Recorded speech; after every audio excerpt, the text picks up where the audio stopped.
Hello, hello, hello, and welcome to a brand new episode of 3 Drams. This is the June 2022 edition, and this is episode 20. That means you good folks have been with us for over, at this point, if you've been from the very first, just 21 episodes in. We are episode 20. That is 60 drams consumed to 63 drams, depending if you were here at the little test ones as well. I am delighted to be welcoming people back from all around the world in our 3 Drams family. I'm seeing people, greetings from Galway. Tina, always coming in from Germany, doing fantastically. We've got Dundrum. I know Glanmire, always representing in Glanmire.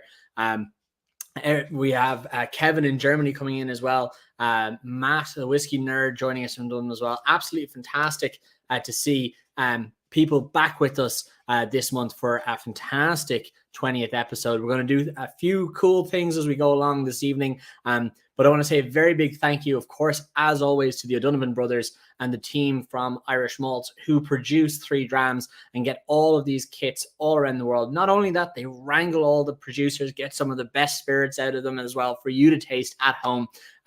We're going to sit through this lovely tasting of 3 fantastic whiskeys this evening. We've got 2 guests, so for the first time ever, we're going to have a double expression from one producer, and they are sneak peeks of things to come. So we're doing some very cool things here tonight, and also a very big hello to everyone who said hello to us at Whiskey Live Dublin. I met so many people who have been watching 3 Drams all the way through from the beginning, with these Thursday nights, sitting at home, trying some of the most fantastic, new, interesting, and experimental Irish whiskies. It is absolutely fantastic to have you back, as always. And it was great to meet so many of you at Whiskey Live, to have a little bit in person again. It was fantastic. I'm seeing Ronan coming in from the Kingdom. Of course, Gary always joining in from sunny California. Then we've got Tennessee from Miss Lonnie Harris, and then we also have Roisin coming in from Stillorgan. So a great representation, and as always, so many people watched back after the fact. I know we've got a Yano in Japan, we've got some of our friends in Brazil, and of course our friends in Canada. So a very big hello to you. Yes, it has been. Yes, I do need a haircut. I am aware. Don't worry about it.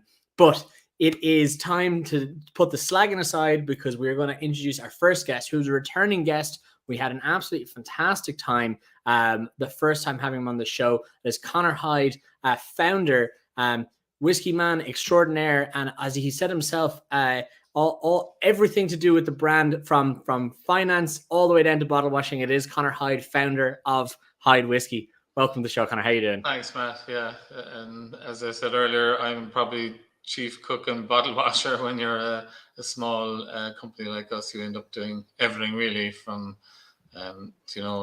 moving casks around literally to bottling to labeling. But delighted to be here, and thanks for the invitation. And we're delighted to get the opportunity to talk about our expression HYDE number 12. So it's our 12th launch, if you like, in our range of HYDE Irish whiskey. So it'll be a while until we do number 13, I think. If we even do 13, some people are saying we should skip it and move on to 14. But we've come a long way, I suppose, in the last 10 years to launching this HYDE number 12 single pot still Irish whiskey. Absolutely. I mean, you could do like the Irish government did with the license plates and just do 131 instead of doing 13. As always, I always want to make sure that we have a little bit of whiskey in our glass. So this is Dram One here. So I'm going to open this. So while I'm cracking this open, I have actually just left my glass off screen. But while I'm cracking this open, why don't you tell us a little bit about what is in the bottle? And I'm going to pop off for 10 seconds and come back with the glass. Okay, so what you have here is, as I said, the HYDE number 12 single pot still. So I suppose it's a homage to some of the very great single pot stills that have come before us for many, many decades, like Redbreast and Green Spot and all the famous pot stills we all know. So I suppose the difference between a pot still and some of the other expressions that we've launched previously in the HYDE range would be, the other expressions would be single grain, made from malted corn or maize, or a single malt, which is made from malted barley. But the difference with this expression, HYDE number 12, the single pot still, is it's made from a mash of 3 different types of grains. So you have malted barley, and you have unmalted or green barley, as it's described. And then the final grain is Irish oats. So you have 3 different types of grains as opposed to one type, which would be in the other types of whiskies that we've launched previously. Technically, you have to have at least 30% of the malted and unmalted in the mash to call it a single pot still. So what we have in this is we have 50% malted barley. So it's completely fully malted with the sugars ready to be used as short chain sugars for the fermentation. And then we have 45% unmalted green barley. That's where the grain and the starch hasn't been converted yet into sugars. And then we have 5% Irish oats. So you have 3 different types of grains in this, which makes it, I suppose, a more complex whiskey. Some people would say it makes it a little bit, gives it more depth. So I've heard people describe it as a bit more chewy, a bit more spicy and a bit more weighty because of the unmalted influence of the unmalted barley. So it's not just all malted grains in there. You have the oats and the unmalted, giving it a grainy cereal type flavor. So if you smell it first on the nose, you should get, people often describe a single pot still as a bit spicy. So you should get a bit of spiciness on the nose, sort of, as well as a bit of fruitiness, and you obviously get that sweet overtone. So exactly. If you, I'll say sláinte it just a little bit. And to anyone in the comments, let us know what you're tasting, what you're smelling as you join us along. So if you drink it, I think one thing you'll notice, what I always notice with single pot still, is it's a little bit creamier. It's a little bit heavier than maybe a single grain, which is a little bit lighter as a whiskey to drink. So there's definitely that spiciness on the tongue, and I personally get a bit of ginger and spicy nutmeg, and with that long soft vanilla finish that you get from the bourbon cask in which was matured. And is this all bourbon matured, or is there a finishing cask on this? So bourbon and finished in a sherry cask. So we've gone for a double cask in this. So it's originally matured in the bourbon cask, which is use a 200-liter alligator flame charred, A-class bourbon, ex-bourbon cask so it's a white oak cask sourced from Kentucky in the USA. And then it's transferred into, finally, when it's matured, for finishing in an Oloroso sherry cask from southern Spain. So you have the double cask influence, as well as the complexity of the malted, unmalted, and the oats in the original mash tun. It's triple distilled, obviously, and distilled in a copper pot still. So not like the single grain, which can be done on a continuous still, a coffee still. This is a classic copper pot still maturation. So it's hard to make single pot still from a distillation point of view. We're not distillers, we're bonders, but our distillation partners who make it for us would tell you about the troubles that they have dealing with unmalted green barley, because it's the sugars haven't been converted, and it's starch that's in it that needs to be worked on in the the stages of distillation in the the mash tun and the lowering vessel. So there's a lot more work and complexity from a distillation point of view than dealing with beautifully malted grains that are ready to ferment and put through the step. So there's the finish. Hopefully, you're getting is that a long creamy finish, and I often think you can taste that biscuitiness as well, like a digestive biscuit coming through in the finish from the the malted and unmalted barley. For me, Go ahead. Sorry. No, Firehead. It's 46, is it? 46. So we do 46 because we don't chill filter our whiskies, as you know. So we don't we don't believe in chill filtering because we believe it takes out those lovely chewy fatty acids that you want left in there to give it that full mouthfeel, that oiliness and that complexity. So we have to have it at 46 so that we don't get any flocking or cloudiness in the whiskey if it goes into a cold environment. It's perfect this time of year because with the heat, it's perfectly clear. But if you didn't have 46% alcohol in it, in a cold market like maybe Canada or somewhere, you can actually get a cloudiness in it from the fatty acids clumping. So that's why we have to have it at 46 so the alcohol keeps the fatty acids separated. But it's it's a whiskey we're very proud of. We're getting a great reaction to it. We're delighted to launch a pot still. As I said, up to now it's been single grain, single malt blends, and for us it's a real milestone to launch a single pot still. Absolutely. For me, I'm really enjoying the kind of dichotomy between the nose and the palate. The nose, that very floral, sweet flavors coming from your malt, and I presume a little bit from the oats as well. And then, as you said, on the palate, the kind of ginger crackle, pot still spice comes through. And even now, there's almost a kind of a very pleasant kind of tongue prickle that I've been left with. I've finished my little sup a few moments ago, and I'm still able to taste the kind of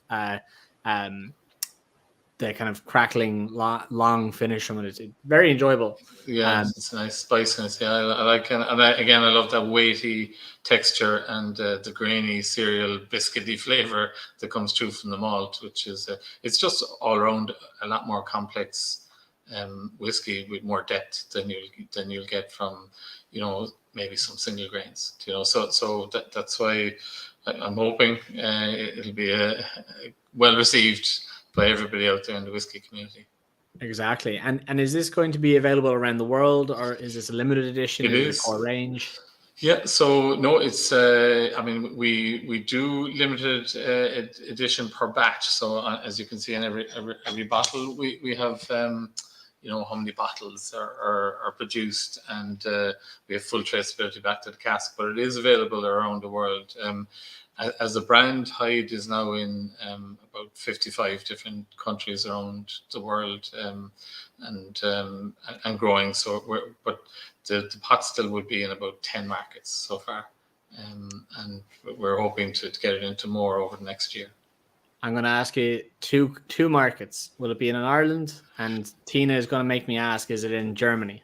It is in Ireland, and it is launching in Germany through Alba Imports. So they're our distributor in Germany. And in Ireland, it is available right now from the usual suspects, I suppose. Exactly. Of course, Irish malts being one that will Irish malts being the place to go if you want to buy a bottle of HYDE No. 12 single pot still Irish whiskey. And our pricing we feel is approachable. We all, as you know, as a brand, we believe in good quality at an approachable price. So and if you have signed up for 3 Drams and a 3 Drams subscriber, of course, at the end of the show, you will get an email with a discount from Irish Malts to deliver one of the fantastic bottles of HYDE No. 12 directly to your door where it is legal to do so. So, Conor, I suppose when did this officially launch, and I suppose has the rollout kind of started to happen, or are we going to see that? Just started to happen. I suppose we do everything in small quantities, so there's so many casks that we can only get through each week. So we've started launching it in April, and we're rolling it out slowly but surely in time for Christmas into hopefully 10 markets. So that's our plan, our top 10 markets. But it's going to be in the permanent lineup. So we as I said, we have 12 in the range, but 2 of them are not always in the range permanently. But this is going to be in the top 10 of our range that is going to be on the market at all times going forward. So hopefully if people like it, they'll be able to buy it again in the future, because it's going to be there long term. Oh, fantastic. And why did you choose pot still distillate with oats in it? Was that a conscious decision that you wanted to add them in? Yeah, so the oats gives it that weightiness and that chewiness, as I described earlier. It's like porridge, it gives it that complexity, and it's only a small percentage. It's only 5%, but it's an important 5%, because it does have an influence on the overall final flavor profile of the whiskey, and especially on the finish of it. So it's a very small percentage. You'll often see pot stills with as low as 1-2%, but we went for 5 just to get that extra grainy cereal flavor coming through. Absolutely. And can you tell us before you go, what is the expected retail price of this in Ireland? It'll retail somewhere between 55 and 59 euros. Okay, fantastic. Yeah. So we'll keep an eye on for that. And of course, if you are a subscriber, as I said, you will get that email before the end of the show. So you'll get it directly to your door. There's no waiting. You don't even have to move. You're watching this on some form of internet connected device. Just get into your emails, press the button, buy it in your basket, right at your front door. Fantastic. Conor, I am absolutely delighted that you were able to join us again and tell us all about your pot still. I'm now looking forward to whatever comes of HYDE number 13. Yeah. Although there's people internally here in the company who are telling me, right, that's enough for a range launch and innovation at the moment. So, but obviously, I love experimenting and trying to launch new expressions, but we have to be commercially astute as well. So I think for the moment, I think we're going to hold it at 12 for the coming year. So we'll see what happens next year. Exactly. For those completionists, they'll have a lot to chase down around the world. Yeah. But as I said, thank you so much for joining us, Conor. I really appreciate it. And everyone, keep letting us know in the comments how you're enjoying it and where you'll be looking for it around the world. Thanks again. Thanks a million. Thank you. So, guys, we are moving on to our guest number 2, which is, as I said, our final guest of the evening. We are bringing you a fantastic first look at a new whiskey that's coming to the market. Something that is a sneak peek, 2 different whiskeys from Éirinn Irish Whiskey. And I have co-founder Tomas McCormick joining me on the show. So, Tomas, welcome. How are you doing? Good, Matt. And yourself? Thanks for having me on. Not a problem at all. I am delighted to welcome you here as your first time on 3 Drams. I suppose the one thing I hate doing, as I said to Conor, is I hate leaving people without whiskey in the glass. So what I'm going to do is, before I ask you who you are, before I ask you who Éirinn is, I'm going to crack open Dram if I recall, and I've got it right here. So we're going to just put this in the glass, and then I suppose, why don't you tell us who you are, who Éirinn Irish Whiskey is, and then what we've got in the glass, so we can at least have a nose and a sip here. Yeah. So myself and a colleague, Finbar Collins from Dunmanway, we set up Éirinn Irish Whiskey. So our kind of goal, or kind of project, is we plan to finish all our whiskies in Irish oak. So this was the first set of 3 casks. There are 3 single malts. We're tasting 2 of them tonight, 2 11-year-olds, and there's a third one, 20-year-old Irish malt, a single malt. So I suppose what we've been looking at is enriching the whiskey products that we get, and we're looking to kind of distinguish, the difference between Irish oak to continental oak, or to American oak, or to kind of whiskies that are finished in, sherry or wine or port barrels and stuff. Okay. Yeah. And you said the plan is to have all Irish oak finishes. Is that it? Yeah, all Irish oak finishes, and probably some of it will be, some of the newer stuff will be started out in Irish oak and finished maybe up to 7 years in it. Fantastic. Well, I suppose let's have a little look at this now. So this is the first whiskey we're tasting this evening is an 11-year-old single malt, finished for how long in Irish oak? Just over 9 months. So as everyone is commenting in the comment section, a fantastic color in it here. Do you want to talk us through this whiskey and kind of how it came to be, and as we take a little nose and a sip of it? Yeah, I suppose it's a very, very strong whiskey. It's cask strength. This one is 55.4%. This is Fodhla, I think. So anyway, so I suppose it's very, very. It has a lot of flowers. It has, butter. It has kind of marshmallows. It's very licorice and stuff like that in the nose. In the taste, you get a kind of an immediate sweetness. But then you get that strong bitter tannins and stuff. So it's kind of very, very overpowering.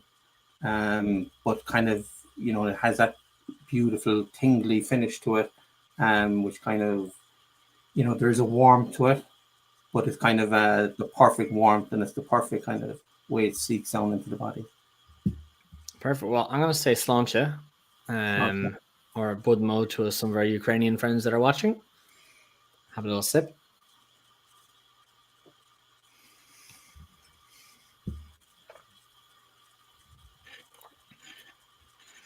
It's a very, very robust flavor on the palate. And were these casks, were they virgin casks when you Virgin Irish. So we sourced 3 particular trees for these particular casks. So 2 came from Cork in Fodhla Island, and 1 came from the Bog of Allen in County Kildare. So the staves, we had enough staves for about 10 casks. During, we'd say, the cooperage, we ended up with 4 casks. We filled 3 of them. The 4th one has been kept for a 4th whiskey. So there is kind of a cross section of 3 different trees in this. 2 of the trees are probably 250 years old, and they have probably been down for about 10 years. So the kind of tannins will be an awful lot different compared to the trees that have been cut in kind of cooperages, which are cut after 18 months. And this 3rd tree then was about maybe 100 to 120 years old. Okay, and how difficult was it to find those trees? Because I know finding Irish oak that is a difficult task in Ireland to find fellable or fallen Irish oak. Yeah, I suppose when you're looking for single casks, it's easy enough to find small quantities of Irish oak. But for, in terms of, we say, the large cooperages, or for the kind of the bigger distilleries who are kind of looking at down to a specific price, it's harder to find oak in kind of any bit of a large quantity, even 10 trees together and stuff, that they could make a kind of a bigger range, kind of a larger number of bottles and stuff like this.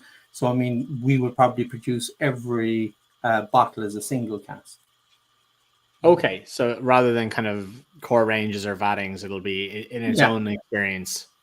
Yeah. All right, fair enough. And what I remember looking at there, that you're saying they used it was dried in Ireland and then coopered, or I suppose quarter sawn and then coopered.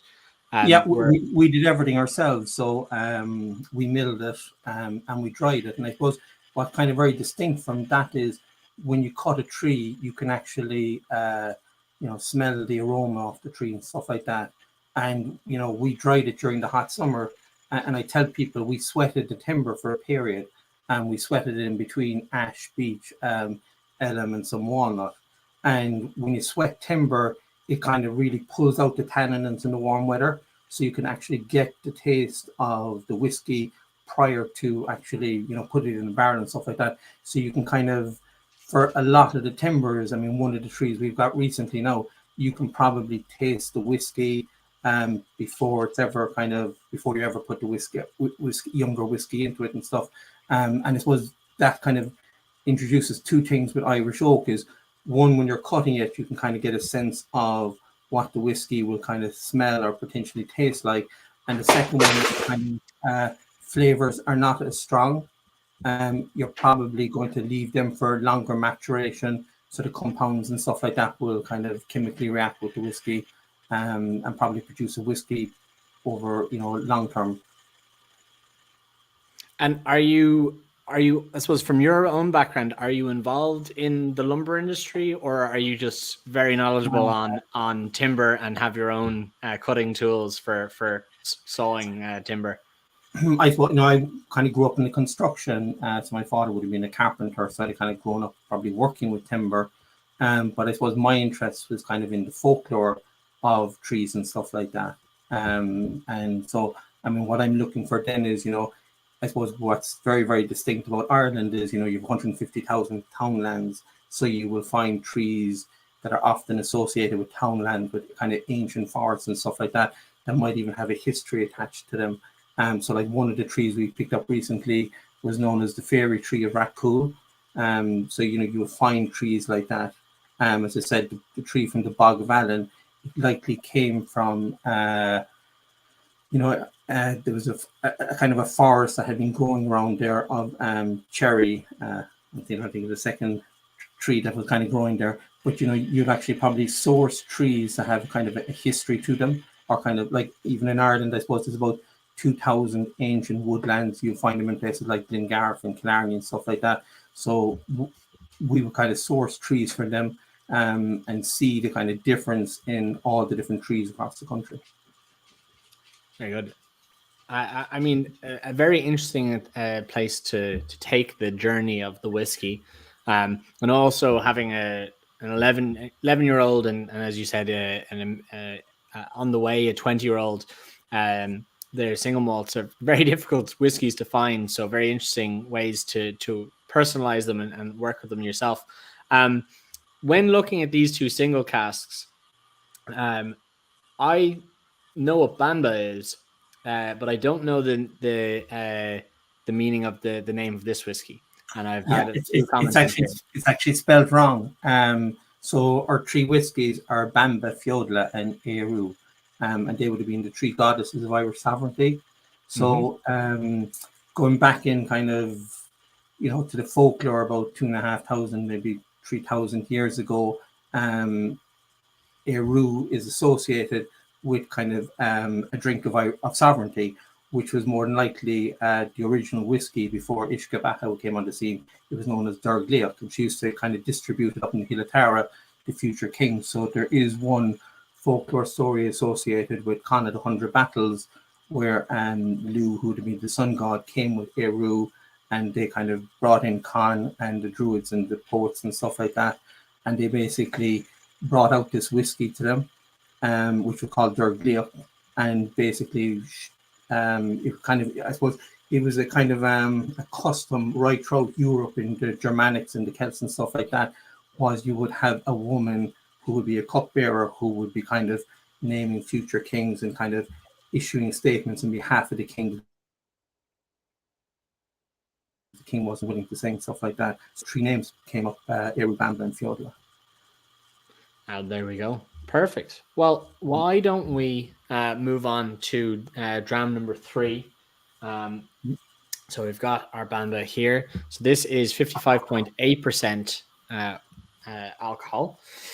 And I suppose, can you tell us a little bit about how these two differ from themselves, and what we're going to see between, I suppose, if we still have a little bit, and I always say to people to hang on to a little bit of the whiskey. You can see I don't finish any of these. I'll go back at the end and compare them all myself in between each other. But is there any way we can you can tell us a little bit about the difference between these two? Yeah, I suppose the differences in the taste. I would kind of regard Banba as a lot more raw and a more powerful whiskey. And I like, there was a big kind of discussion between myself and Finbar, which one of the two casks will we name Banba and which one will we name Fodhla. And we kind of decided upon the characteristics of and the kind of folklore behind the goddesses. So Banba would be kind of regarded as the first woman to be ever in Ireland. So she had the kind of the wildness. So there was kind of, in this whiskey, you will kind of taste, it is kind of fairly raw. It has a kind of a very strong aftertaste and stuff like that. And whereas Fodhla would probably be a lot smoother, there'd be creams and stuff like that. Okay. Well, then I'm going to say another sláinte. And a little cheers, and I'm going to have a little sip. And guys in the comment section, make sure to let us know what you're tasting as we go along here.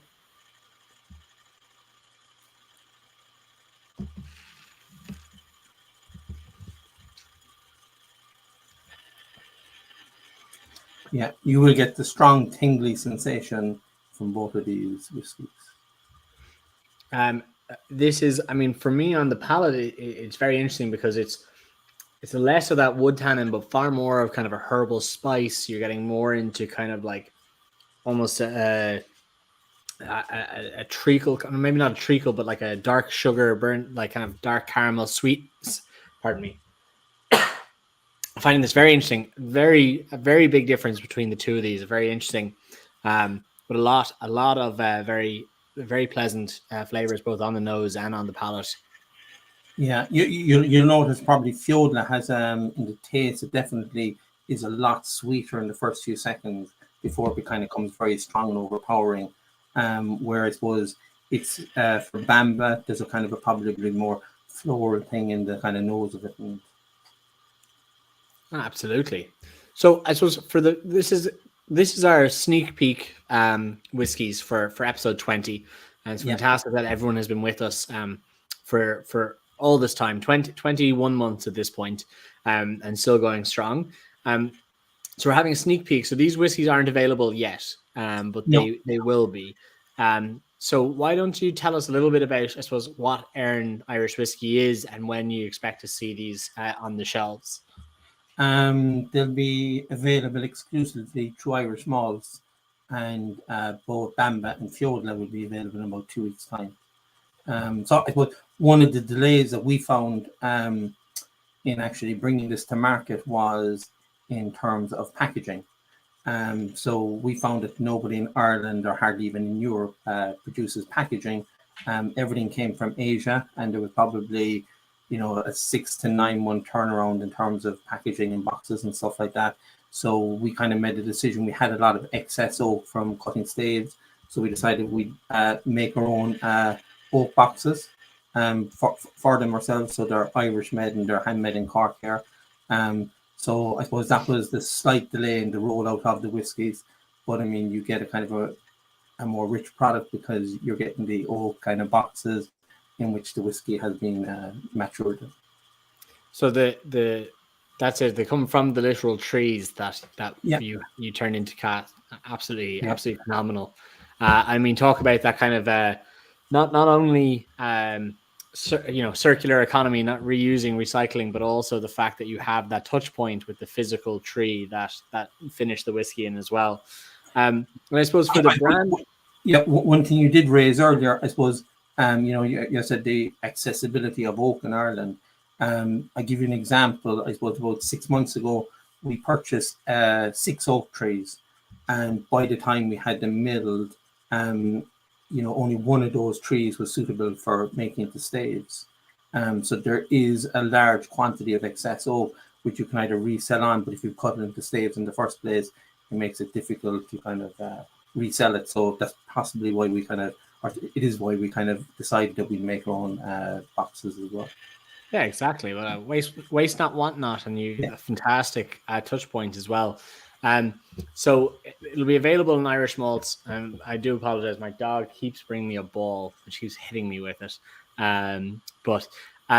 So it'll be available in Irish malts. But in terms of the brand itself, I suppose, where did Éirinn Irish whiskey come from, and I suppose where is Éirinn Irish whiskey going? Yeah. Again, the company we set up was Innisfall, so it was a name for Ireland. We kind of, I suppose, we were kind of brought into the whiskey market. We were offered a place in Killarney to build a whiskey distillery. It was slightly out of our budget, so we kind of were bitten by the bug. So we decided we kind of looked towards setting up a cooperage. And one of the old names for Ireland was Inishnaviv, which would be kind of the Island of Woods. We were kind of going with the idea that we'd name all our whiskies at the start after basically old names for Ireland. And that's probably where Éirinn would be kind of a modern variation of Éirinn, which would kind of be the girl's name Éirinn nowadays. So the plan going forward is we plan to get oak from all 32 counties. We're going to source it from different kind of small woods and stuff like that, and we finish a grain, a malt, and a pot whiskey in each of them. And we possibly, if there is a couple of additional barrels and stuff like that, we will, toast some of them, or we might have a slightly charred or heavy char on some of them, just to see what the difference in finishes for whiskey can be from the different distilleries. Absolutely fantastic. And I suppose from a point of view of actually the 32 counties, do oak trees grow in every county in Ireland? I hope so. Yeah. So in my head, I assume they do, but I've never thought about whether or not. You'll find them everywhere. I mean, there'll probably be less in the West Coast and Galway and places there, but you will find, in small numbers. And as I said, if we can kind of get even, we're only looking for 30 or 40 staves for every barrel.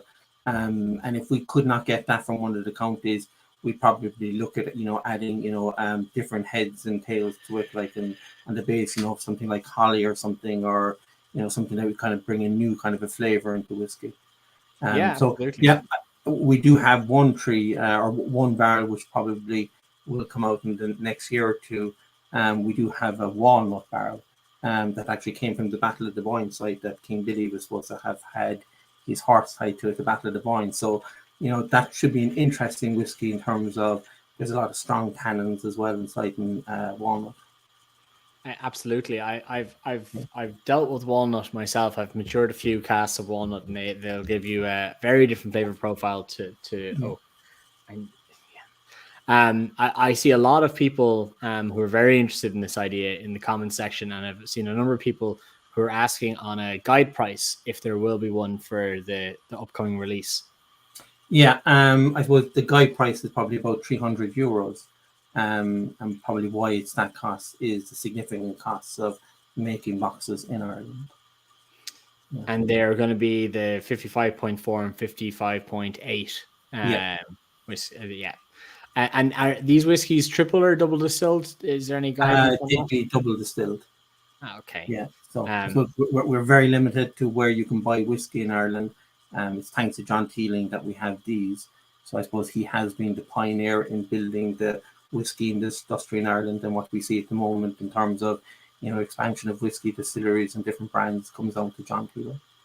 Absolutely. I actually just saw this morning in RT's archives an interview in 1987, John Teeling launching the Cooley distillery, and RT asking him, does anyone care about whiskey? Like, is there any appetite for whiskey? So little did they know that so many years later that would have been such a seminal moment in the history of the industry. So but that's absolutely fantastic. I see a lot of people coming in with a lot of different points here. Between them yourself, do you have a favorite? Because I'm going to ask everyone in the comments section now what your favorite whiskey is for the evening, and do let us know in a 1, 2, 3 scenario, because everyone's answer is completely different, and it's great to see the subjectivity of whiskey. But for you, Tomas, do you have a particular favorite between these two? Between these two, it's difficult. Probably Banba, because it's such a kind of a raw, powerful whiskey. I don't really drink myself, so that'd be the interesting thing. I suppose I've only kind of ever experimented in drinking and tasting whiskies. So I mean, I suppose when we were young and stuff like that, and when you were drinking paddies and stuff like that, you were kind of experience a different kind of a whiskey altogether. It was kind of a more social thing. But kind of I've tasted a lot of whiskies, we'd say, over the last 2 to 3 years. And what I do find about Banba, you won't get in other whiskies, it does have this kind of a raw bite that kind of leaves this incredible tingling sensation in you afterwards, So I could pick Banba, and I suppose Fodhla, it's a smoother whiskey. Yeah, absolutely. I'm delighted to hear that you you've been enjoying experimenting in the world. And if people wanted to find you online and find out a bit more information about you, is there a website or a Facebook page? I suppose the website will come on live in about 2 weeks' time as well, with the launch of the brand.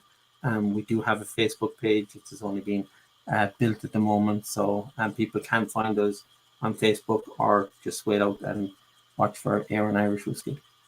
Fantastic. I'm absolutely delighted. Thank you so much for joining us. And guys, do let us know in the comments section your 1, 2, 3s of the evening. As I said, everyone's are always different. They're fantastic. If you have any questions, residual questions, put them in the comments section, because we'll be able to look back and answer anything that wasn't answered during the show. But as always, a very big thank you to the O'Donovan brothers and the team at Irish Malts who put together 3 Drams. There's a huge amount of work that goes in the background. It is Trojan work that goes on in the promoting, the setting up, the packing of boxes, disgorging whiskey, and working with the brands as well to bring you some of the most interesting whiskies for 21 months at this point, and bringing you very interesting sneak peeks like Éirinn Irish Whiskey, or new whiskies like the pot still whiskey from HYDE No. 12. So a very big thank you to them, and also to our guests, Conor, HYDE, and Tomas. To you, a very big thank you so much for joining us. I very much appreciate your time and your explanation of what we're tasting here this evening. I think that for me, for the people who are watching at home and tasting along, who seem to be enjoying themselves a lot, there's a lot of emojis going on. There's excitement coming in from Ted here. I think we've had a very good time learning about Éirinn Irish Whiskey and the plans for a very unique representation of the finishing styles and maturation styles in Ireland. So a very big thank you to you. Yeah, thank you, Matt. Oh, well, thank you so much, guys. Keep putting in what your favorites are, and we will see you next month for episode 21. Thank you so much.